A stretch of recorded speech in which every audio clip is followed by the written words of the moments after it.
ओम नमः शिवाय। शिवजी सदा सहाय। ओम नमः शिवाय। गुरुजी सदा सहाय। मेरा भगवान भोलेनाथ जी के चरणों में और अपने गुरुपा के चरणों में कोटि कोटि प्रणाम। मैं फतेहाबाद से सोनू। आज मैं अपना सत्संग शेयर कर रही हूँ। आप सबकी कृपा से मेरे आज सत्संग करने का मेरा आज दिन आया है। मैं 2-3 दिन से शुक्राना सत्संग नहीं कर पा रही थी क्योंकि गुरुजी टाइम नहीं निकालने दे रहे थे, कभी इधर कभी उधर। तो आज मैं शुक्राना सत्संग कर रही हूँ। ऐसे तो मेरे पास बहुत सारे शुक्राना सत्संग है, लेकिन साथ साथ सत्संग शेयर ना कर पाने की वजह से मैं अभी आपके साथ सिर्फ अभी की बातें मैं शेयर करूंगी सत्संग में।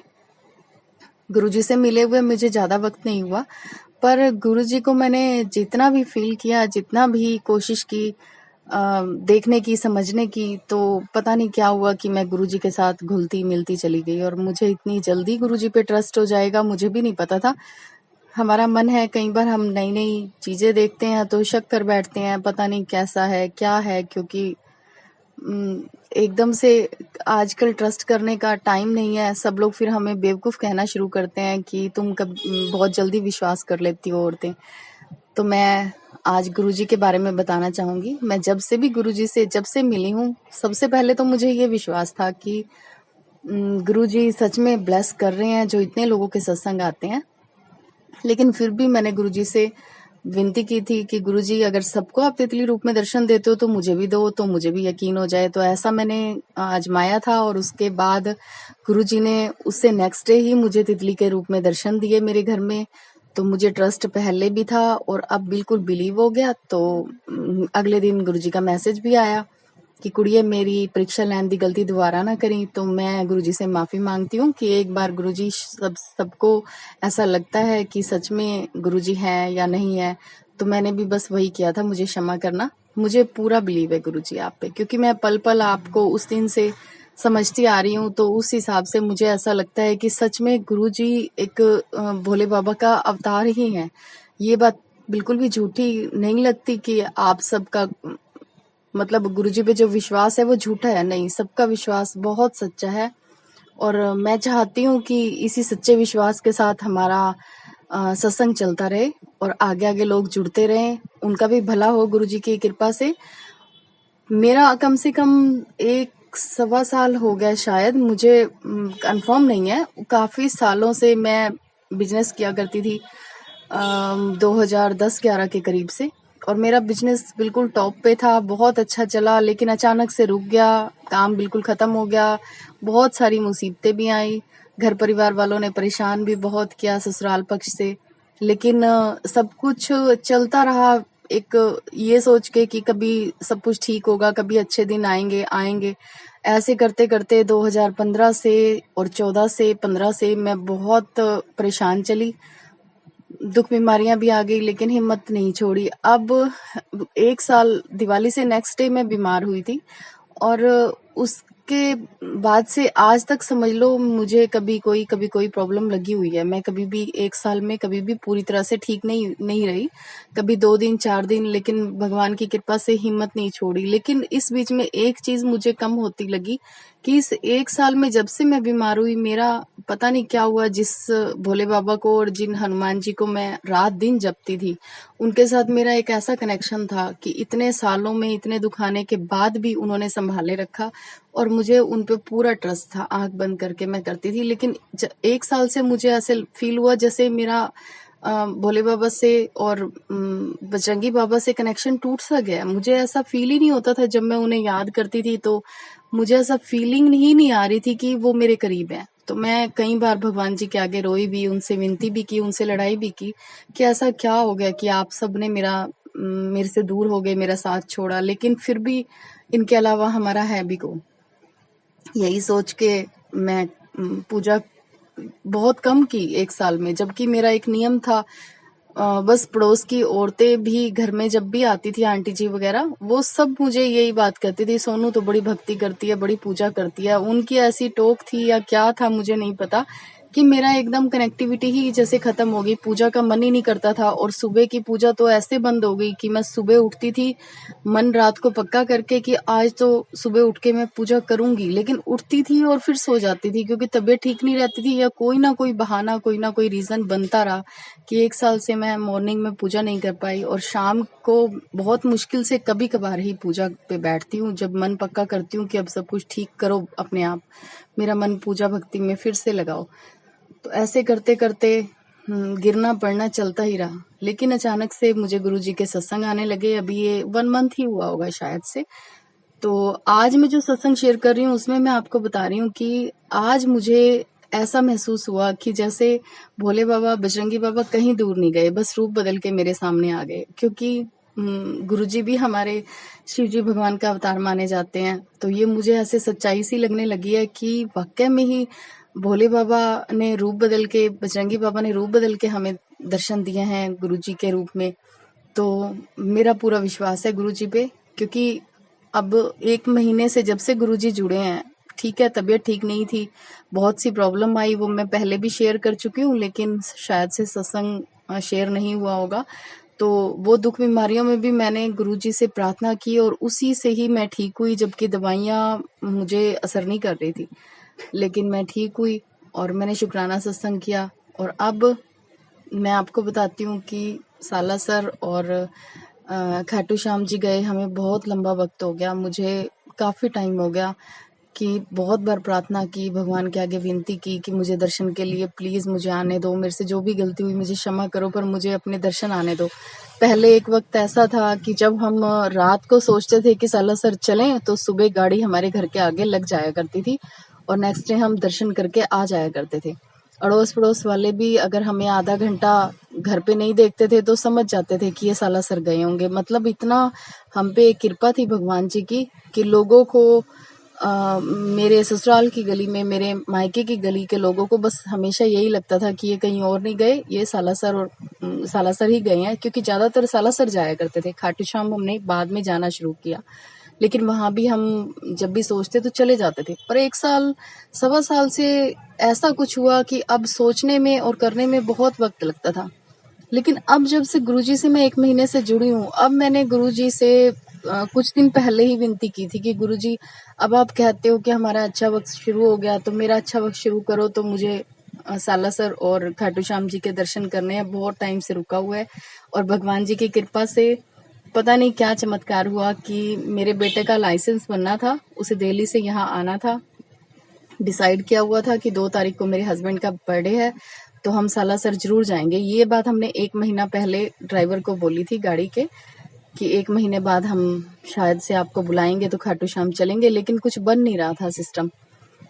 और देख लीजिए गुरुपा से मैंने विनती की और बेटा लाइसेंस बनवाने के लिए बेटे ने यहाँ आना था, कोई सिस्टम सेट नहीं बैठ रहा था। कैब उसे उस जगह से लेके यहाँ तक लाने में बहुत दिक्कत हो रही थी, कैब नहीं हो रही थी। पीरागढ़ी के पास कोई रास्ता भी टूटा हुआ है, तो मैं रात दिन परेशान थी। मैंने तो अपनी परेशानी गुरुजी को सौंप दी और मैंने कहा मेरा बेटा तो फूलों की तरह, आप यहाँ घर लेके आइए, मैंने सब आप पे छोड़ा, मैं टेंशन क्यों लूं अब। तो बात वही हुई कि देखो अचानक से जब हम कैब ढूंढ रहे थे, बेटे का आना ही नहीं बन रहा था। ट्रेन से बेटा पहली बार अकेले कैसे आता, तो मैं बड़ा सोच विचार कर रही थी कि अचानक से एक रात के टाइम जैसे ही डिसाइड हुआ, छोटे बेटे ने यहाँ से कैब चेक की और देखिए जिस जगह से बेटे को आना था उस जगह से कैब मिलना बहुत मुश्किल है, क्योंकि एयरपोर्ट वगैरह जाना पड़ता बेटे को, कैब के लिए धक्के खाने पड़ते इधर उधर से। तो मैं डर रही थी कि वो कैसे सूटकेस लेके इधर उधर घूमेगा।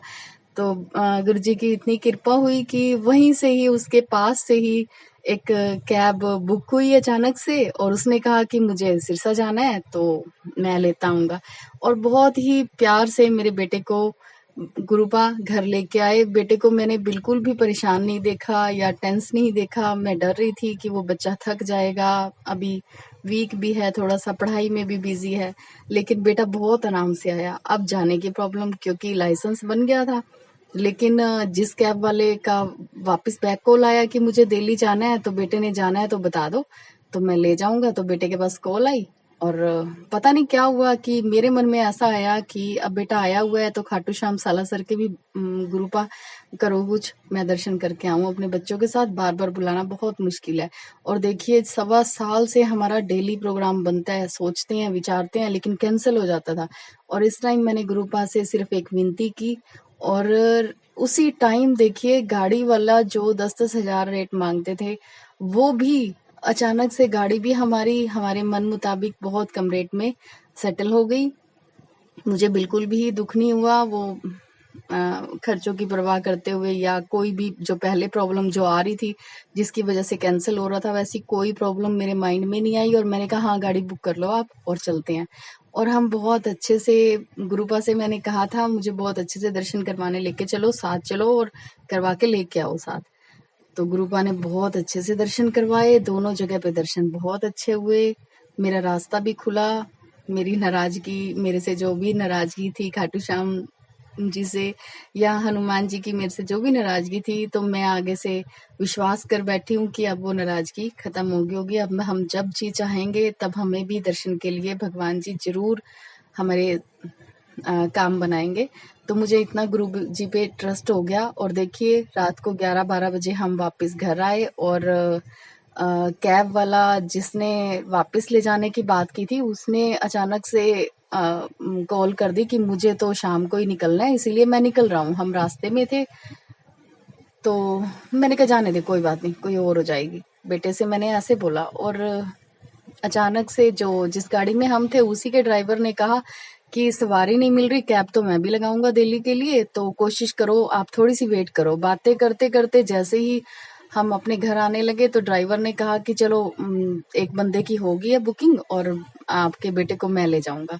और गुरुपा 8 बजे मेरे बेटे को वो लेके गया, लेकिन मुझे दिमाग में एक तो थकावट थी और टेंशन थी कि वो बेटे को तो बहादुरगढ़ छोड़ेगा, वहां से बेटा कैसे इतनी सारी ट्रेन और वो मेट्रो पे जाएगा चेंज करता हुआ।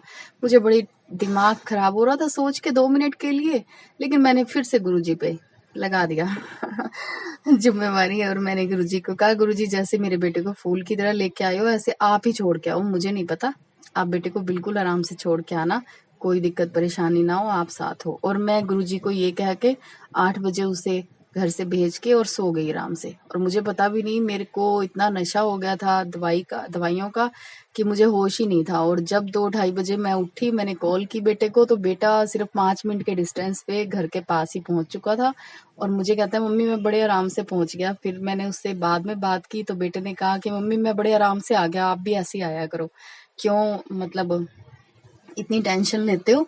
तो कहते हैं मैं 2-3 जो भी मेट्रो बदली है, मैं बड़े आराम से अब घर हूँ और खाना खा रहा हूँ।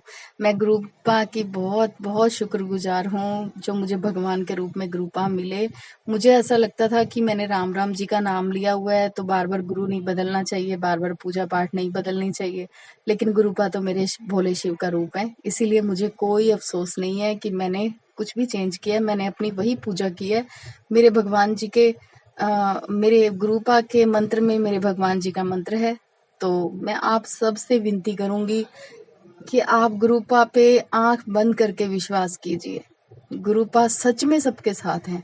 जैसे भगवान पूरी धरती के लोगों के साथ, पशुओं के साथ, पक्षियों के साथ जुड़े हुए हैं, मेरे गुरुपा भी न जाने कितने लोगों को ऐसे ही संभाल रहे हैं। अब आपको बिल्कुल भी इस बात पे शक नहीं करना चाहिए कि गुरुपा ऐसा कैसे करेंगे, ऐसा कैसे करते हैं, सबके पास कैसे पहुंचते हैं। तो आई बिलीव इन गुरुपा।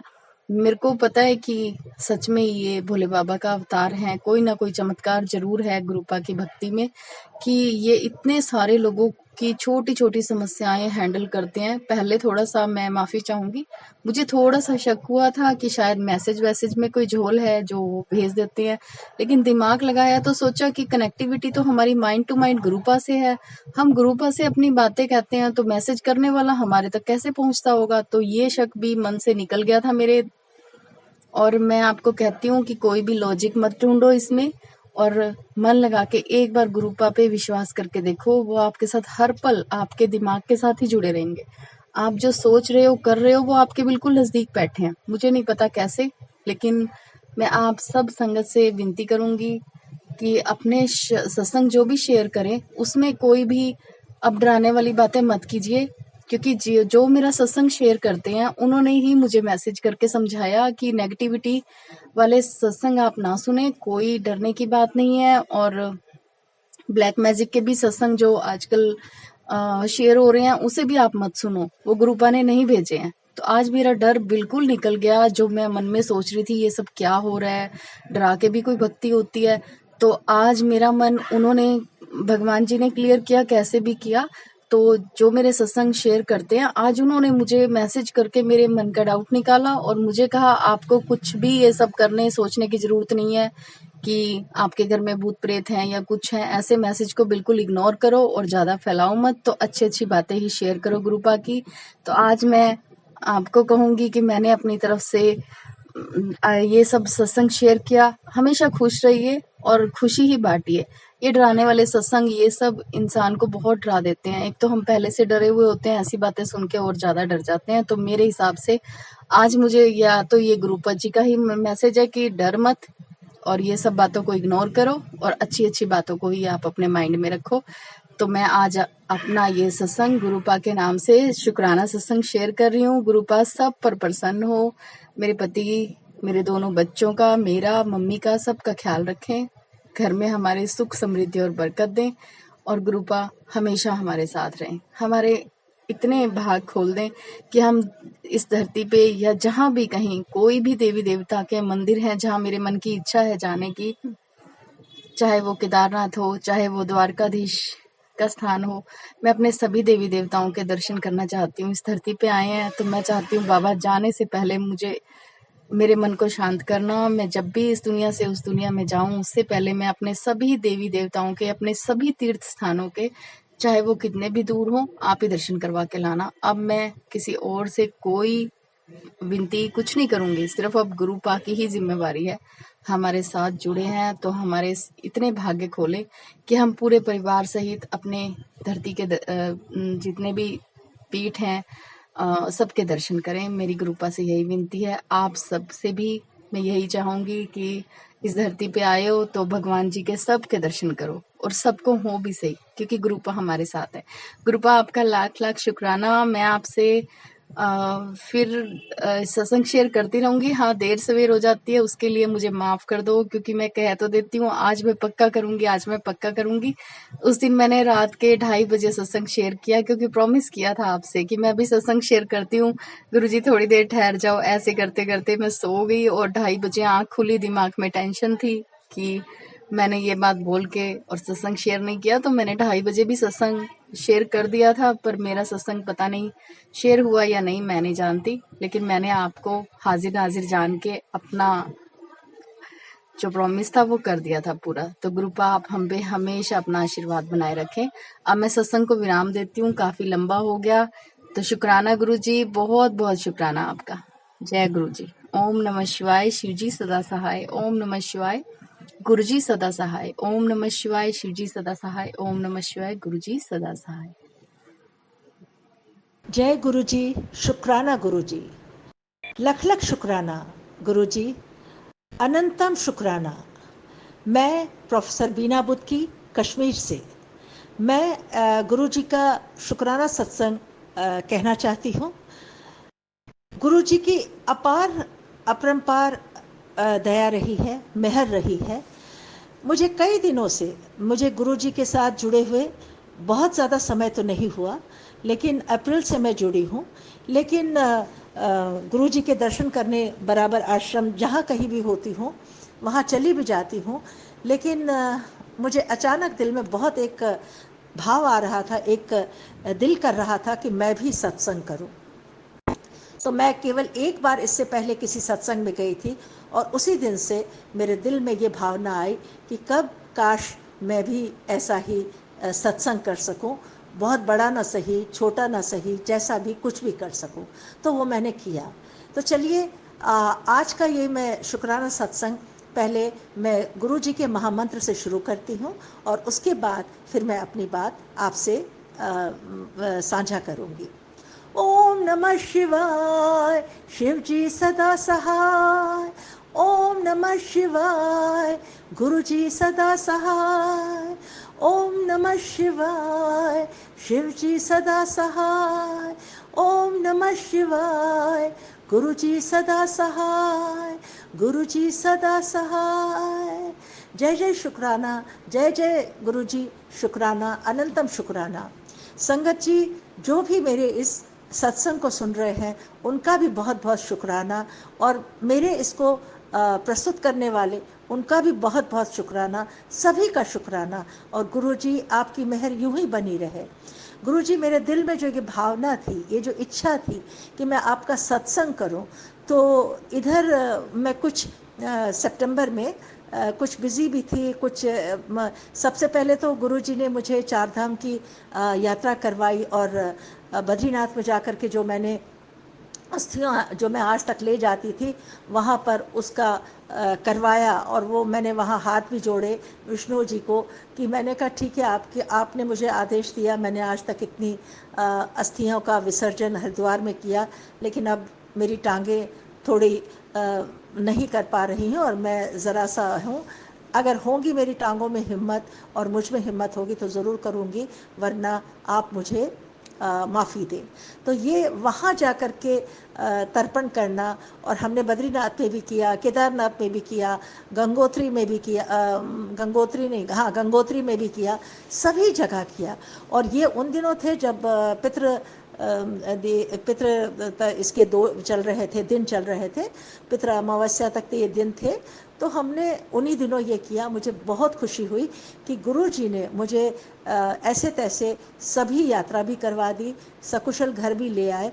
और थकावट तो थोड़ी बहुत होती है, लेकिन उसके बाद मेरे दिल में बार बार ये साधना आ रही थी, ये बात आ रही थी कि मैं किसी तरह से सत्संग भी कर सकूं, क्योंकि इधर कुछ ये अक्टूबर का पूरा महीना भी मेरा काफ़ी व्यस्त है, क्योंकि 3 अक्टूबर से मुझे चेन्नई संत तिरुक्कुलर का पर मैंने एक उनके दोहों का तमिल से कश्मीरी भाषा में, कश्मीरी देवनागरी में, डोगरी में अनुवाद किया है। तो आज वहाँ पे 7 दिन का प्रोग्राम चल रहा है, मतलब जो हमें उनके बारे में बताना है कि ऐसी इसमें क्या खासियत है, कि मतलब उनका काफ़ी कम से कम 59 लैंग्वेजेस में उनका अनुवाद हुआ है, उनके दोहों का जो 1130 है, तो उनका दोहों का अनुवाद हुआ है। तो इसी पे ये वर्कशॉप वहाँ पे 7 दिन चलेगी, तो मुझे उसमें भी जाना ज़रूरी था। और उधर इसी अक्टूबर के महीने में मेरा कश्मीर में अपनी संगोष्ठी भी है, और यज्ञोपवीत संस्कार जो कश्मीरी बच्चों का मैं कराती हूँ वो भी है। तो कुल मिला के कहना ये है कि मैं पूरे महीने तो बिज़ी हूँ। तो फिर अपने आप से ही मेरे दिल में ये सवाल आया कि जब हम हर काम के लिए समय निकाल लेते हैं तो गुरु जी के सत्संग के लिए भी तो निकाल ही सकते हैं। तो मैंने ऐसे तैसे मन में विचार किया, और हमारे यहाँ कोई वहाँ चार धाम जाने के लिए दुबई से भी आई हुई थी, मेहमान आए हुए थे। वो जैसे ही 26 तारीख को 26-27 को वो चले गए, तो मैंने भी फटाफट 28 तारीख को, 28-29 तारीख थी, तो मैंने सत्संग का विचार किया। तो मैंने, जिसने मुझे अपने साथ पिछली बार एक बार ले गई थी, वृषाली, तो उसी को फ़ोन किया। और रात के 3 बजे मैं भी काम कर रही थी, वो भी शायद काम कर रही थी, तो आपस में बात करने लगे कि तुम्हारी किसी से बात हो गई, कल आ जाए। मैंने कहा नहीं, मेरे तो किसी ने फ़ोन नहीं किया मुझे। तो खैर सुबह सुबह दूसरे दिन निहाल बच्चे का फ़ोन आया, तो उसने बोला आंटी आप कहाँ रहते हो, एड्रेस भेज दो तो मैं पहुँच जाऊँगा। हालांकि उस दिन क्योंकि मतलब सभी का बिजी दिन होता है, हमने संडे के दिन करवाया था, तो मैंने इसलिए संडे का रखा था कि सब खाली होते होंगे तो चलो आ जाएंगे आराम से, लेकिन दूसरे का अपने अपने काम होते हैं। लेकिन खैर मैंने कहा कि कोई बात नहीं, मैंने उसको, वृषाली को रात में बोला, मैंने कहा मैं खाना वगैरह सब तैयार कर लूँगी, और बाकी जो गुरुजी का स्वरूप वगैरह है वो हमें और बाकी सामान भिजवा देना। तो खैर सुबह जब निहाल का फ़ोन आया तो मुझे बहुत खुशी हुई कि चलो हो गया कनेक्ट, ये हो गई। तो निहाल बेटा जो था वो भी 3-4 बजे, 4-5 बजे, 5-6 बजे करीब आके सामान लेके आ गया। तो धीरे धीरे, पहले उसने, हम बड़े कमरे में करना चाहते थे तो वहाँ हमने नहीं किया, उसने कहा इस वाले कमरे में करते हैं, दूसरे वाले में जो मेरा पढ़ाई वाला कमरा था। तो मुझे अच्छा लगा, क्योंकि पहली बार था, इतना पता नहीं था। तो खैर उसने उस कमरे को बिल्कुल इतना अच्छे तरह से कर दिया। और मेरे पास मुझे हैरानी इस बात की हुई कि आज से कम 6-7 साल पहले मैं एक पीला कपड़ा जिसमें मोर के पंख वगैरह कुछ बने हुए थे वो था, वो रखा हुआ था, आज तक कभी यूज़ ही नहीं हुआ। उसे मैंने गुरुजी की कुर्सी पर डाला और उन्होंने भी, सबने कहा बहुत अच्छा है। और एक दुपट्टा, एक चुनरी जो भी कह लीजिए, वो पंजाब से मैंने मंगवाई थी अपने लिए शॉल के तौर पे, उसे भी नहीं यूज़ किया क्योंकि वो मतलब जैसी चुनरी होती है ना उस टाइप की थी, तो मुझे वो नहीं समझ आई, लेकिन वो भी गुरुजी की लग गई, पहली बार उसको भी यूज़ हुआ। और एक दो कुछ चीज़ें तो खैर मैं बाज़ार से वो प्लेट को ढकने के लिए ये सब मैं ले आई थी। दिया भी मेरे पास, क्योंकि मेरी बहू पहले गणपति को बुलाती थी तो दिया रखा हुआ था, थाली भी रखी हुई थी, तो करीब करीब सब सामान घर से निकल गया। तो ऐसे तैसे करके फिर वो कालीन लाया था, वो भी बिछाया। और वो कालीन का जो प्रिंट था वो ऐसा था जैसे हवन कुंड बीच में जल रहा हो और किनारे मतलब सब लोग बैठे हैं, तो बड़ा दिल खुश हुआ। अब सवाल था कि आएगा कौन कौन। तो मुझे सिर्फ 4 दिन पहले जब मैं गुरुजी के आश्रम गई थी, तो एक बीना आंटी है जिनका जो मतलब यहीं चिंचोली में रहती हैं, वो निकलते वक्त हम आ रहे थे तो मैं उनको अपने साथ लाई थी, मैंने उन्हें फिर वहाँ पे छोड़ दिया था। तो मैंने उससे ऐसे ही, वो मेरे से कार में बोली कि मलाड में कोई गुरुजी का सत्संग करता है। तो मैंने कहा हाँ, मेरे यहाँ ही 2 दिन के बाद, 2-3 दिन के बाद है, मैं ही आपको बुला लूँगी। तो उनका नंबर मैंने ले लिया था। तो सबसे पहले मैंने उनको बताया कि आप आइएगा, आज मेरे यहाँ सत्संग था, है, आप आ जाइएगा। तो मैंने वृषाली को कहा, शायद वृषाली को कहीं और जाना था, वहाँ तो वो नहीं आई। और अचानक जब इस एयर फेयर में कि आपका घर कहाँ पे है, एड्रेस क्या है, एक और संगत है, उस मतलब उस अनु उसका नाम है, वो भी मलाड में हमारे घर के पास में नज़दीक में ही रहती थी, उसने देख लिया। तो वो आश्रम जाना चाहती थी लेकिन लेट हो रहा था, तो उसने कहा चलो आश्रम नहीं जा रही हो तो यहीं पे चली जाती हूँ। और वो पूछती मतलब आ गई, उसने भी वो एड्रेस देखा और वो भी आ गई। तो और ये भी नवी संगत है और बीना भी नई संगत है। और इसके अलावा मेरे घर में मेरी जो काम वाली है उसका बच्चे को कुछ प्रॉब्लम था, तो मैं उन्हें उसको ये एक आश्वासन दिया कि तुम गुरुजी के सत्संग में आ जाओ, चलो मैं तुम्हें आश्रम ले चलती हूँ, यहाँ आती हूँ। तो जब मेरे यहाँ सत्संग हुआ मैंने उसे भी बुला लिया, मैंने कहा तू आ जा, घर में आ जाना, बच्चे को भी ले आना। तो वो भी आ गई और मैं थी और निहाल बेटा था। तो हम सब ने मिलकर के बहुत अच्छी तरह से, उसने वो प्ले लिस्ट चलाया और वो जो भी करते हैं वो सब बहुत अच्छी तरह से किया। तो बहुत अच्छा लगा, बहुत मतलब मन को बहुत सुकून मिला। और मैंने सुबह 10-11 बजे, 11-12 बजे से सारा खाना वाना बना लिया था। मैंने दम आलू बनाए थे और छोले बनाए थे और कड़ा प्रसाद बनाया था और चटनी बनाई थी, हरी चटनी बनाई थी और चावल भी बनाए थे, रोटी भी बनाई थी। तो मैंने सब बना के 5 बजे तक बना के बंद करके रख दिया था। तो इसलिए कुछ है, फिर जब वो अनु आई तो उसी ने चाय वगैरह बनाई, सबको चाय दी, गुरुजी को भी चाय पिलाई और हम लोगों ने खूब अच्छी तरह से पूजा करी, सब भोग लगाया। और बाद में सब ने, हमने मिलकर के बहुत अच्छी तरह से खाना भी खाया, सबको बहुत अच्छा लगा। फिर निहाल ने चलते वक्त, निहाल भी, और कब 12 बज गए हमें पता ही नहीं चला। और सबके घरों से फ़ोन आने शुरू हो गए कि अरे कहाँ हो तुम लोग। तो क्योंकि पहली बार था, पहली बार वो लोग भी घर से निकली थी इस तरह से, तो वो लोग भी फिर चले गए, 12:15 12:30 तक वो लोग भी चले गए। तो जल्दी जल्दी गए। तो मगर पता ही नहीं चल रहा था कि टाइम कैसे बीत गया, वो घड़ी की सुइयाँ कैसे आगे बढ़ती चली गई और किसी का ध्यान भी नहीं जा रहा था कि कोई देखता कि कितने बज गए। इवन मैं खुद सोच रही थी अभी तो 10-11 बजे होंगे, कोई बात नहीं है। और जब मैं पहली बार खुद किसी के यहाँ सत्संग में गई थी मुझे भी 1:30 बज गया था, मुझे पता ही नहीं लगा, क्योंकि मुझे जब घर आई तो देखा अरे इतनी रात हो गई। तो मैंने कहा अच्छा चलो कोई बात नहीं है। तो ये तो गुरु जी का ऐसा प्रताप है कि इनके महफिल में बैठ जाओ, इनके आसपास बैठ जाओ तो उठने का मन ही नहीं करता है। तो ये 2 बार तो हो ही गया। तो खैर हम जो इन्हें गिने लोग थे, हम लोगों ने आपस में किया, सब कुछ किया, आरती की, ये किया और खा पी के सब फिर अपने अपने घर चले गए। बल्कि निहाल भी तो था, वो भी 1:30 बजे तक मेरे साथ बेचारा बैठा रहा, मुझे बताता रहा कि कल आप गुरु जी के साथ चाय पीना और तब हम ये सारा उठाना, अभी मत उठाओ। तो मुझे बहुत अच्छा लगा, बल्कि मैंने उसको कहा रुक जाओ, तो कहने लगा नहीं आंटी, कल सब लोग सुबह उठेंगे और सबको मतलब है, तो मुझे घर जाना है, तो इस समय देर हो जाए तो चलेगा, लेकिन कल ज़रूरी सुबह दिखना होता है। तो खैर मुझे अच्छा लगा, मैंने उसको ज़ोर नहीं किया और वो भी चला गया। तो गुरुजी इन सब पर अपनी मेहर करे, और मुझे बहुत अच्छा लगा। मगर इतना करने के बाद चाहे जो भी था, मुझे इतना दिल को सुकून मिला। और उसके बाद जब मैं सो गई 2-2:30 बजे, काम वाम करके सब ये करके, और मैं सो गई, तो 1-2 लोगों को फिर मैंने सुबह प्रसाद भी दिया, उनको खिलाया भी, वो कड़ा प्रसाद भी खिला दिया कई लोगों को। तो उससे भी मुझे बहुत खुशी हुई। जो दमालू थे वो भी मैंने किसी को प्रसाद के रूप में दिए, और भी दूसरों को दिए।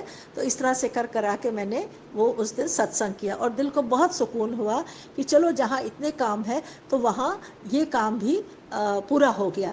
आपको सत्संग जी एक बात मैं और भी बताऊं, कि जो मेरा कश्मीर में इस समय अक्टूबर में प्रोग्राम होने वाला है, तो उसके लिए मोमेंटो बनाने होते हैं, सर्टिफिकेट्स बनाने होते हैं, दुनिया भर के काम होते हैं, काफ़ी काम होते हैं, लोगों को इनविटेशन भेजना, ये करना वो करना, क्योंकि ये लिटरेरी फंक्शन है। तो इसके लिए किसी भी साहित्यकार को, उसको जब तक इनविटेशन है वो नहीं आएगा।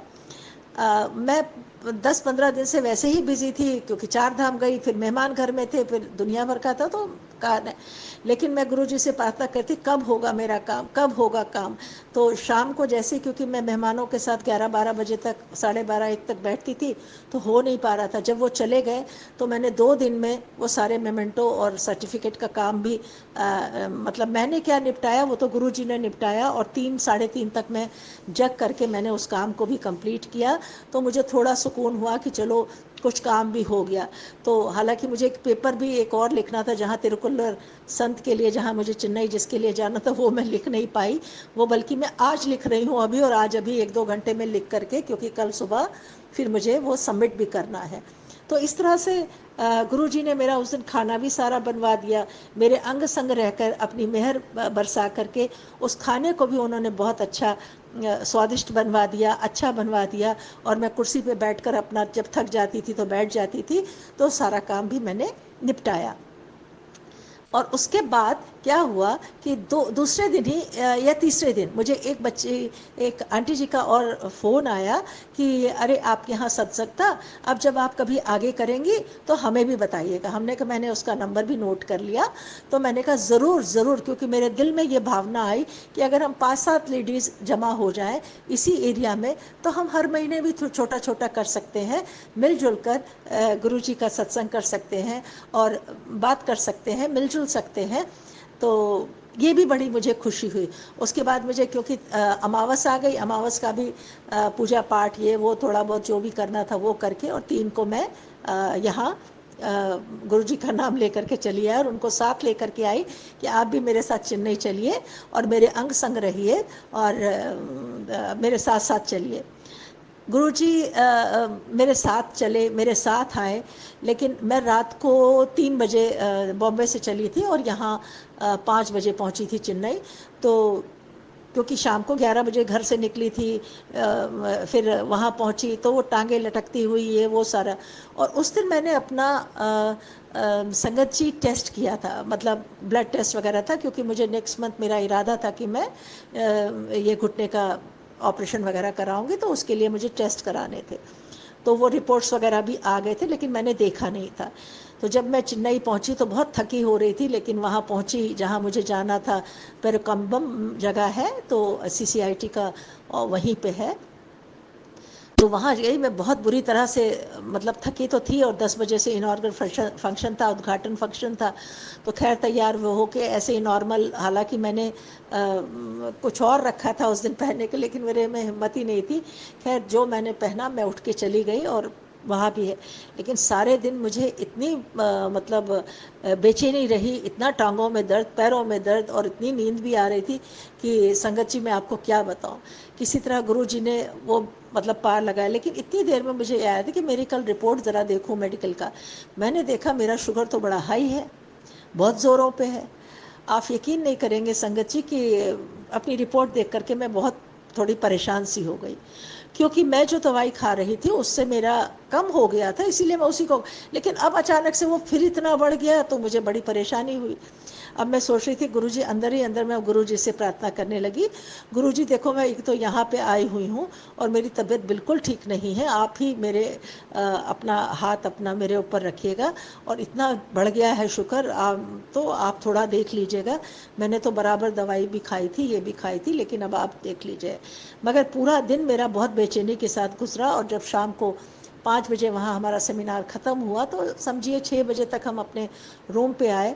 तो फिर मैंने नहा धो करके पूजा करी और गुरुजी से अरदास करी कि आप ही अपनी मेहर रखिएगा मुझ पे, मैं यहाँ पर आई हुई हूँ इतनी देर, कोई भी ऐसी बात नहीं होनी चाहिए और या कुछ ऐसा ना हो जाए तो मुझे फिर सारे लोग बातें बनाएंगे कि तबीयत खराब क्यों गई थी। और मैं 10-11 बजे फिर सो भी गई। जब सो गई तो मैंने गुरुजी का जल प्रसाद भी पिया और पूजा भी करी, सब कुछ किया। जल प्रसाद में लेके आई थी, उसको भी ग्रहण किया, और लोटा भी मैं साथ लाती हूँ, तो जल प्रसाद उसमें जल रख दिया और सो गई। पूरी रात अच्छे से मैं खूब सोई। तो आज सुबह जाके थोड़ी मेरी हालत, मुझे खुद को महसूस हो रहा था कि मैं बेहतर हूँ। मैंने गुरुजी का शुक्राना किया कि आपका लख लख शुक्राना कि आज आपने मुझे खड़े होने के लायक बना दिया, और आप ही देखिएगा, मैं तो आपके ही शरण में हूँ, आप जैसा ठीक समझे आप ही करिएगा। तो लख लख शुक्राना कि आज गुरुजी की कृपा से मैं ठीक ठाक हूँ। तो दिन भर तो सेमिनार में बिज़ी थी, और अभी 5-6 बजे मैं करीब अपने रूम पर आई, नहा धो करके मैंने गुरुजी का पूजा वगैरह करी, और वो लोटे को इमली और उससे साफ़ करके और पानी जल प्रसाद भी रख दिया, दिया विया भी जलाया, पूजा करी, गुरुजी का महामंत्र भी पढ़ा और उनसे प्रार्थना करी कि आप ही को मेरी रक्षा करनी है, मेरा यहाँ पर कोई देखने वाला नहीं है। तो मुझे पूरी आशा भी है और पूरा विश्वास भी है, मेरी आस्था भी है कि गुरुजी मेरे को देख लेंगे। और सबसे मज़े की बात यह है कि जब आज अभी मैंने मोबाइल खोला तो उसमें भी था कि क्यों उदास हो, कोई बात नहीं, मैं हूँ ना तुम्हारे साथ, कोई बात नहीं, बीमारी तेरी ठीक हो जाएगी, परेशान ना हो। तो दिल को बहुत सुकून सा मिला, ऐसा लगा कि अपना पिता, अपना भाई इस तरह से कह रहा है कि क्यों परेशान, मतलब जो मेरी उलझन कल शाम को थी वो उन सारों के जवाब मुझे उसमें मिले। और कल शाम को भी मुझे बहुत बेचैनी सी जब हो रही थी तो मैंने जल प्रसाद को ही ग्रहण किया, उसके बाद थोड़ा ठीक हो गया। तो यहाँ तक की जो जर्नी थी, जहाँ यहाँ तक का जो ये काम था, ये बहुत अच्छी तरह से सुचारू रूप से हो गया गुरुजी की मेहर से। और आगे कश्मीर का काम भी अब मैं मतलब शुरुआत मैंने कर रही हूँ, यहाँ पे भी आके इस समय वहाँ का ही काम करना है। तो मुझे पूरी पता ही है कि गुरुजी को ही सब करना है, वो वहाँ का भी सारा अच्छी तरह से निपटा देंगे, तो परेशान होने वाली कोई बात ही नहीं है। तो अभी आके क्योंकि मैंने वो पेपर नहीं लिखा था, तो अभी मैं वो पेपर लिखने के लिए बैठ गई और गुरुजी के वो स्वरूप के सामने ही बैठी हूँ कि गुरुजी मेरा ये पेपर भी तैयार करवा दीजिए, क्योंकि नहीं तो कल सुबह वो लोग बोलना चालू कर देंगे, तो अच्छा नहीं लगेगा मुझे वो कि कोई मुझे इस तरह से कहे। तो गुरुजी लख लख शुक्राना, अनंतम शुक्राना, और आपने मेरे मन की वो जो इच्छा थी सत्संग करने की उसको भी पूरा किया। आगे भी आप मेरी टांगों में हाथों में हिम्मत दे तो मैं औरों को भी बुला करके सत्संग भी करती रहूँगी, और आपकी कृपा से अच्छे और भी काम करती रहूँगी। तो मुझे आपसे बस यही है कि आप हमेशा अपना हाथ, अपनी मेहर मुझ पे बनाए रखें, और भी समस्त लोगों को जो भी बीमार हों या कुछ हों उन सब को आप जीवन प्रदान करिए, उनको निरोग करिए, उनके धर्म से मेरा भी कल्याण करे, मेरे बच्चों को निरोगी रखे, उनका प्यार मुझे मिले, पति का प्यार मिले, सब ठीक ठाक रहें, जो जहाँ है वो खुश रहे। और बस यही मेरी अरदास है। गुरुजी आपके सत्संग और आपके भजन दोनों ही सुनती रहती हूँ, जब भी जैसे ही भी टाइम मिलता है, और जैसे ही टाइम मिलता है तो आपका फेसबुक पे भी देखती रहती हूँ, शुक्राना भी करती रहती हूँ, क्योंकि आपको शुक्राना लिख करके ही मन को आधी शांति होती है। लेकिन अभी रूम पर आई तो मैंने सोचा आज शुक्रवार भी है तो क्यों ना सबसे पहले मैं गुरुजी का शुक्राना अदा कर दूं। तो बाकी तो गुरुजी सब देख ही रहे हैं। तो गुरुजी अनंतम शुक्राना, साथ रहने का, अंग संग रहने का, मेरे हर पल का साथ देने का, मेरे मार्गदर्शन का, हर पल का शुक्रिया, हर पल का शुक्राना।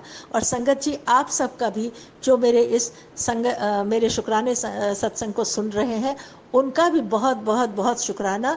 और जो भी मैं तो ये कहती हूँ कि जिनके दिल में भी जो इच्छाएं हो, वो गुरु जी की मेहर से सबकी मनोकामनाएं पूर्ण हो, सब निरोगी रहें, सब अच्छे से रहें, सब सुखी रहें, जो जहाँ है वो सुखी रहे।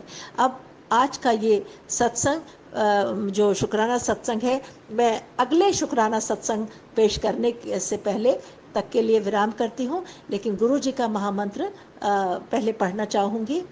ओम नमः शिवाय, शिव जी सदा सहाय। ओम नमः शिवाय, शिव जी सदा सहाय। ओम नमः शिवाय, गुरु जी सदा सहाय। ओम नमः शिवाय, गुरु जी सदा सहाय। ओम नमः शिवाय, शिव जी सदा सहाय। ओम नमः शिवाय, गुरु जी सदा सहाय। गुरु जी मेरे बोलने में और सत्संग जी मेरे बोलने में, कुछ कहने में कोई भी गलती हो तो माफ़ कर दीजिएगा और अपना आशीर्वाद मुझ पर बनाए रखें। जय गुरु जी, शुक्राना गुरु जी।